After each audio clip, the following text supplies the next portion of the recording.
3D design YouTube চ্যানেলে আপনাদের সবাইকে জানাই স্বাগত। আজ আমরা শিখব এই একটা প্যাটার্ন। এই যে প্যাটার্নটা দেখা যাচ্ছে এই প্যাটার্নটাই আমরা শিখব। খুবই সিম্পল, বাট আমার খুব সুন্দর লেগেছে প্যাটার্নটা। আমি এক জায়গায় দেখেছি, সেইটা থেকেই আমি ভাবলাম এইটা একটা, এই ব্যাপারে একটা ভিডিও বানানো যায় কিনা। তো সেই প্যাটার্নটাই আজকে আমরা শিখব। খুব সিম্পল, বাট দেখতে আমার খুব ভালো লেগেছে। তোমরাও জানিও কেমন লেগেছে প্যাটার্নটা তোমাদের। তো আজকে আমরা এই প্যাটার্নটাই শিখব। খুবই সিম্পল। তো চলো শুরু করা যাক।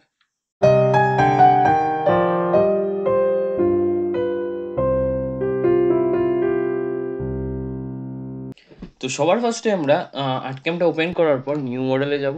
আর এখানে গিয়ে আমি কি করব, একটা 8x4 পেজের এটা করব।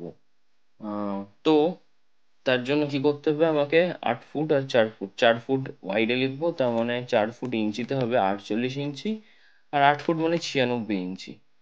এটাকে এবার করে ওকে করে দিলাম। মানে এটা জাস্ট আমি কিন্তু আমার নিজের জন্য করছি, মানে এটা মনে হলো যে 8x4 করে দেখাবো তাই। এটা এমন কোনো না যে 8x4 করতে হবে। তোমাদের যা পেজ থাকবে বা মডেলের সাইজ থাকবে সেটা তাতে করলেই চলবে। তো আমি এবার এখানে একটা লাইন ড্রয়িং করব। লাইনটা ড্রয়িং করলাম, করে এবার ট্রান্সফর্ম টুলে যাব। টি প্রেস করে দিলাম। দিয়ে আমি এটাকে কি করব, 100 ইঞ্চি, সরি 100 mm, মানে 4 ইঞ্চি হাইটে এই লাইনটাকে নিতে চাই। আর এদিকে আমি কি করব, এটাকে 20 ডিগ্রি অ্যাঙ্গেলে এটাকে ঘোরাতে চাই। মানে এটা হচ্ছে আমার হিসাবে করছি, তোমরা তোমাদের হিসেবে করতে পারো। এটাকে 150 mm, মানে 6 ইঞ্চি হাইটে করেও করতে পারো। আর অ্যাঙ্গেল এখানে 25 ডিগ্রি করতে পারো, যেটা তোমাদের সুবিধা বা যেটা তোমাদের করে করে দেখবে যে কোনটা তোমাদের ভালো লাগে সেইটা ভাবে করতে পারো, কোনো সমস্যা নেই। তো আমার এইভাবে ভালো লেগেছে তাই আমি সেই সেই হিসাবেই করছি। তো এবার এটাকে আমি কি করব, একদম টপে নিয়ে যাব। টপে নিয়ে গেলাম, গিয়ে আমি এবার এই মিরর অবজেক্টে যাব।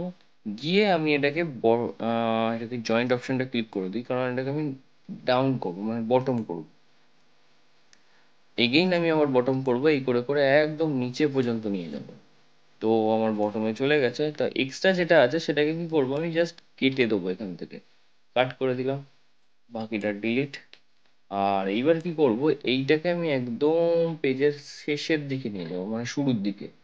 তো শুরুতে চলে গেল। এইবার তো আমার তো এখানে এটা হয়ে গেছে।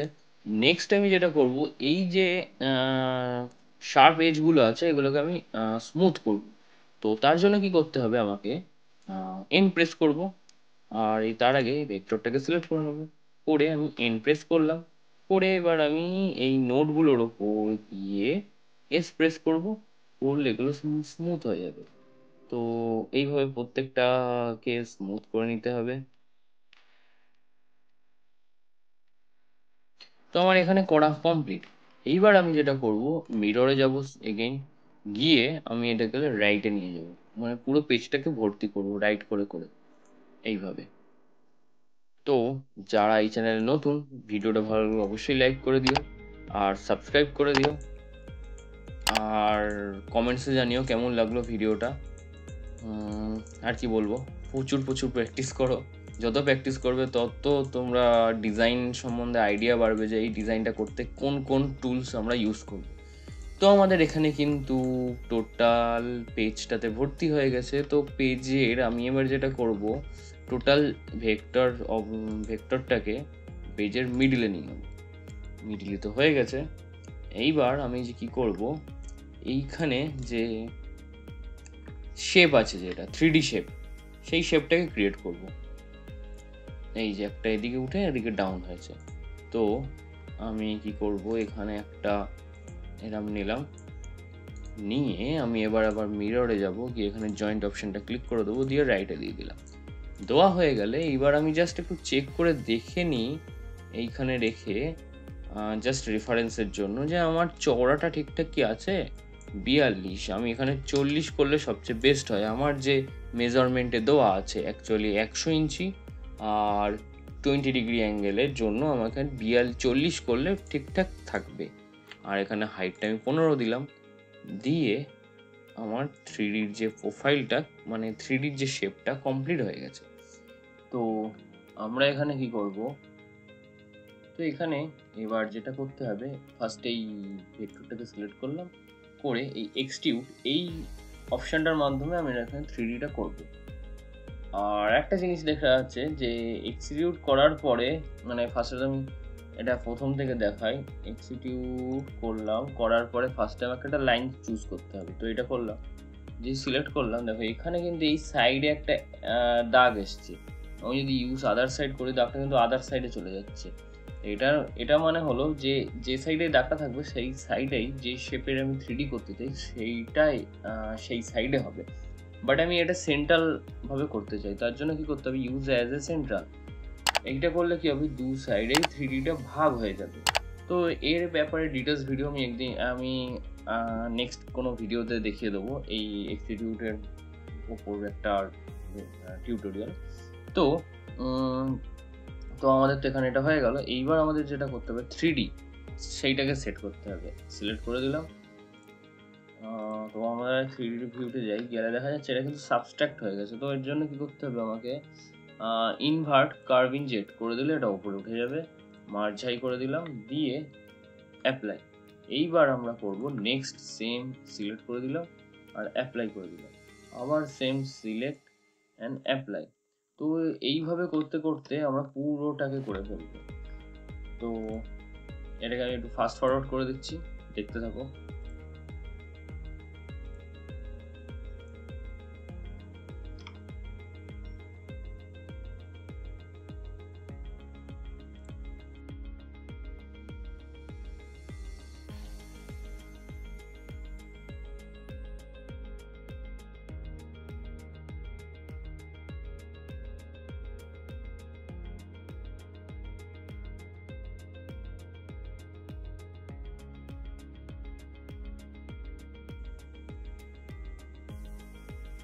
তো আমাদের এখানে টোটাল টেক্সচার কিন্তু কমপ্লিট হয়ে গেছে।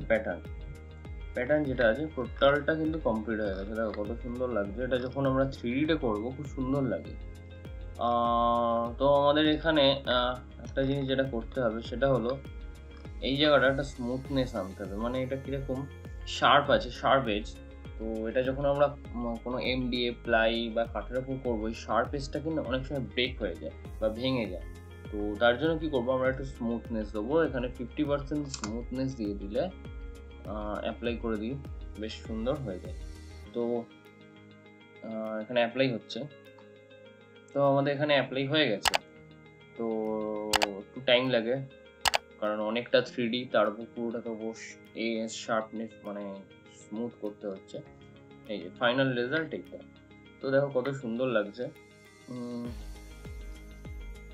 এই মডেলটা তোমরা চাইলে আমাকে হোয়াটসঅ্যাপে মেসেজ করতে পারো, দিয়ে দেবো।